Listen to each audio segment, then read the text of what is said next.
Hello mga are, good morning. Ayan, maaga nga ako ngayon nagising dahil guys, sobrang sakit talaga ng ngipin ko, magdamag akong di nakatulog. Kaya ayan, maaga din ako nag-prepare ng guyabano kasi maraming nahinog din sa puno, pinanguha ng jowa ko. So, gagawin ko na lang siyang juice ngayon, maga. Actually, isa lang yung ginawa ko kasi dalawa lang naman kami ng pamangkin ko ang umiinom nito ng guyabano juice. Ayaw talaga nito ng jowaers ko. So, ayun nga. So, pinasaward ko na siya guys kasi hawa talaga ng video na to. Kasi, minikos-mekos ko lang siya dyan. Tapos, syempre, naghugas ako ng kamay guys. Naghugas ako ng kamay dyan. Kaya kinamot-kamot ko yan kasi. So, ayun nga. Tapos, yan, pagkatapos nga inabot pa ng lobat yan. Yung pag-blend ko, blender ko na lang yan siya dyan. Tapos, masarap talaga yan siya guys. Kasi purong-puro talaga yan siya. Guyabano, wala akong ibang hinalo dyan. So, yan. Nilagyan ko lang siya ng konting sugar. Tapos, ginamitan ko yan ng tinidor para makuha yung ibang mga buo-buo pa na mga laman doon para ma-blender ulit siya. Tapos, yan. Tapos, ayan nga siya guys. Tapos, syempre, habang ginagawa ko yan, may kasi ako dyan, kaya paalis-alis ako. Nagpiprito ako guys ng prater pang merienda. Tapos ng pangkain na din na manok. Tapos yan, abang-abangan nyo na lang guys.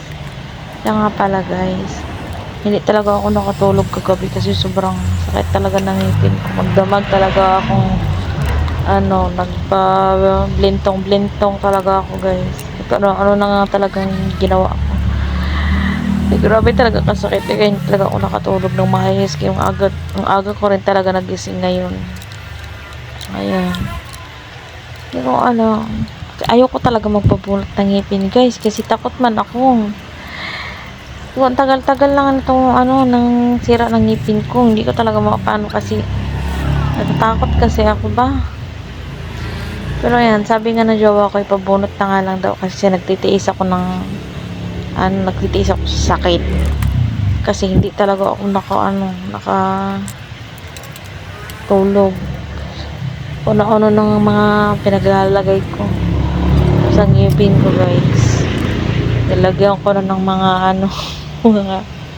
minumog ko na lang suka, tapos nilagyan ko ng asin, tapos nawala lang yung sakit niya guys kanina nung nagkuha ng dahon ng bayabas yung jowa ko, tapos dahon ng bayabas nilaga, tapos nilagyan ko ng asin, tapos minumog ko siya.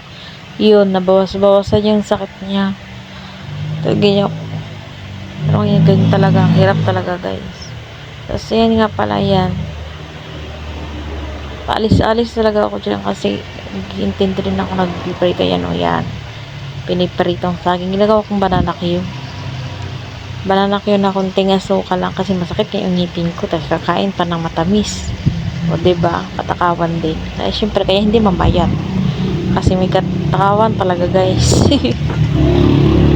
Paano ka man mamayat, kain lang ng kain. Tapos yan, nagpipirito ako ng manok, nalagyan ko lang ng breading, tapos yan na, kumakain na kami. Yan, siyempre, kain kayo guys. Yan lang for today's video. Bye.